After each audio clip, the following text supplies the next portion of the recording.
Halo, apa kabar? Selamat datang kembali. Hari ini kita akan bedah tuntas isu-isu yang paling penting dalam kehidupan digital kita semua. Mulai dari privasi yang rasanya makin gak jelas, perilaku kita yang suka berubah kalau udah di balik layar, sampai etika yang ternyata jadi kunci sukses di dunia kerja modern. Oke, sudah siap? Yuk, kita langsung mulai. Kita awali dengan kutipan yang jujur dalam banget. Setiap kali Anda posting, komen, atau bahkan cuma scrolling, Anda itu nggak lagi ngomong di ruang kosong. Anda itu lagi ibaratnya melukis sebuah biografi permanen tentang diri Anda sendiri. Nah, ini premis utama yang akan kita bongkar bareng-bareng hari ini. Oke, bagian pertama. Kita akan lihat gimana sih garis antara hidup pribadi dan hidup publik kita sekarang jadi kabur banget, nyampur jadi satu. Dan ini menciptakan fenomena-fenomena sosial yang benar-benar baru yang nggak pernah ada sebelumnya. Coba deh, kita lihat perbandingannya. Dulu tuh jelas banget kan, ada rumah untuk hal-hal privat, ada alun-alun buat yang publik, ada tembok fisiknya. Sekarang, tembok itu ya layar HP Anda. Curhatan pribadi yang harusnya di kamar bisa jadi tontonan publik dalam hitungan detik. Ruang publik bisa masuk ke kamar tidur kita tanpa diundang, batasnya hilang. Nah, batas yang kabur ini melahirkan 3 fenomena unik. Pertama, ada yang namanya konteks collapse. Ini tuh pas Anda bikin lelucon buat sahabat, ternyata dibaca juga sama bos dan calon mertua di lini masa yang sama. Repot kan? Kedua, privacy paradox. Anehnya, kita semua ngaku takut data kita disalahgunakan. Tapi gampang banget ngasih data pribadi cuma buat dapat diskon kecil atau filter foto yang lagi viral. Dan yang ketiga, blurred boundaries. Ini yang paling sering kita rasain. Notif kerjaan masuk pas lagi makan malam sama keluarga. Batasan antara kapan kita kerja dan kapan kita istirahat jadi nggak karuan. Sekarang yuk kita geser sedikit dan coba intip apa yang terjadi di dalam kepala kita. Kenapa ya kita sering banget jadi orang yang beda saat online dibanding pas ketemu langsung? Ternyata ada penjelasan psikologisnya. Nah, ini dia konsep kuncinya, online disinhibition effect. Istilah dari John Suller ini pada dasarnya ngejelasin kenapa di dunia maya kita jadi lebih berani, lebih lepas kontrol. Rem sosial kita tuh kayak mendadak jadi lebih longgar, cuma karena kita ngerasa nggak ada yang ngeliatin langsung. Tapi efek ini kayak koin dua sisi. Ada sisi baiknya yang disebut benign disinhibition. Ini yang bikin orang berani curhat jujur di forum atau jadi donatur anonim yang super dermawan. Tapi ada juga sisi gelapnya, toxic disinhibition. Nah, ini sumbernya semua caci maki, komentar jahat, dan ancaman yang sering banget kita lihat di internet.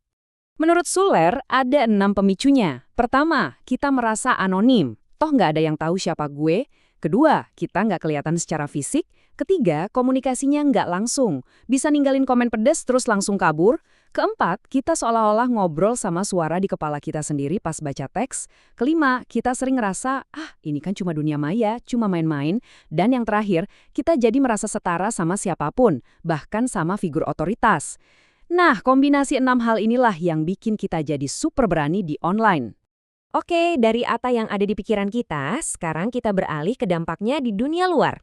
Dampak yang sifatnya permanen, karena setiap tindakan yang kita lakukan, termasuk yang didorong oleh disinhibisi tadi, itu menciptakan sesuatu yang abadi, yaitu jejak digital Anda. Jadi, apa sih jejak digital itu? Gampangnya, ini tuh semua serpian data yang Anda tinggalkan pas lagi online. Dan ungkapan digital is forever itu beneran loh.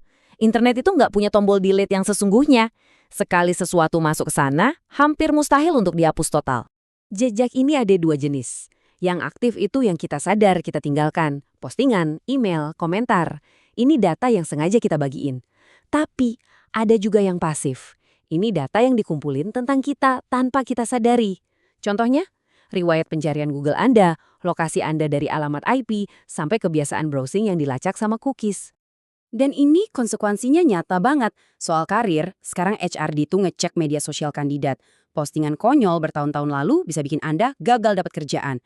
Soal keamanan, pamer foto tiket pesawat di medsos itu sama aja kayak ngasih data pribadi ke orang asing. Dan secara sosial, data kita dipakai algoritma buat bikin filter bubble, yang akhirnya bikin kita cuma lihat konten yang kita suka dan makin terpolarisasi. Nah, ketika keberanian tanpa batas di dunia maya ketemu sama jejak digital yang abadi, disitulah lahir sisi gelap konektivitas kita. Muncul patologi-patologi sosial digital yang bisa sangat merusak. Yang pertama, tentu saja, cyberbullying. Kenapa ini lebih bahaya dari bullying biasa? Karena dia nggak kena waktu 24/7. Korban nggak bisa kabur bahkan di kamarnya sendiri. Penontonnya bisa siapa aja dan jejak perundungannya abadi. Selanjutnya ada doxing. Ini adalah tindakan jahat menyebarkan data pribadi seseorang, alamat rumah, nomor telepon, foto keluarga, tanpa izin. Biasanya ini dipakai sebagai senjata untuk meneror atau sebagai cara masa online untuk main hakim sendiri. Lalu ada cancel culture. Fenomena di mana publik rame-rame mengucilkan seorang tokoh atau sebuah merek karena dianggap berbuat salah. Ini jadi perdebatan panas. Apakah ini bentuk baru dari keadilan sosial atau cuma sekedar amukan massa digital yang tidak terkendali? Terakhir ada hate speech dan flaming. Keduanya ini sengaja banget provokatif. Hate speech menyerang kelompok tertentu berdasarkan sara, sementara flaming itu serangan personal yang tujuannya cuma satu, bikin rusuh dan mancing keributan. Dampak semua ini bukan main-main. Secara psikologis bisa memicu depresi, kecemasan, bahkan yang terburuk. Secara sosial, ini bikin masyarakat kita makin terpecah belah. Dan secara hukum, pelakunya bisa kena jerat UU ITE. Jadi ini sama sekali bukan permainan. Oke, setelah kita lihat semua masalah ini, pertanyaannya sekarang, terus solusinya apa dong? Jawabannya ada pada etika. Terutama etika dalam konteks profesional, di mana reputasi digital Anda adalah segalanya. Kenalan dulu sama yang namanya netiquette, gabungan dari kata net dan etiquette. Gampangnya, ini adalah sopan santun versi digital.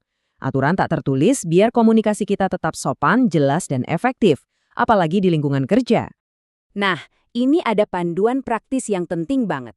Kalau kirim email, pakai subjek yang jelas, dan please, jangan pakai caps lock semua, karena itu artinya Anda lagi teriak. Kalau kirim pesan singkat, langsung ke intinya, dan perhatikan jamnya. Jangan kirim chat kerjaan tengah malam.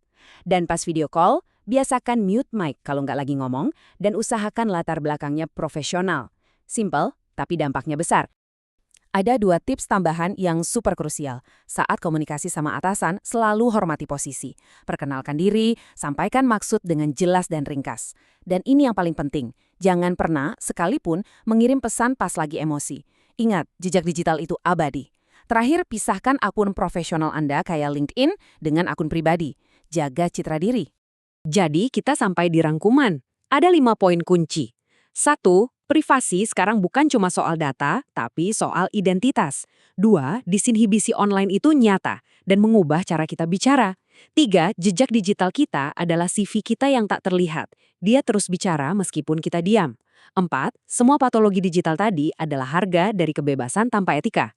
Dan 5. Netiquette itu bukan pilihan, tapi kompetensi wajib di dunia profesional hari ini. Kita tutup sesi ini dengan satu pertanyaan. Buat Anda renungkan baik-baik. Setiap postingan, setiap komentar, setiap like yang Anda berikan hari ini, itu semua sedang ikut membangun warisan digital Anda. Pertanyaannya, jejak seperti apa yang sedang Anda bangun untuk masa depan Anda sendiri? Terima kasih sudah menyimak.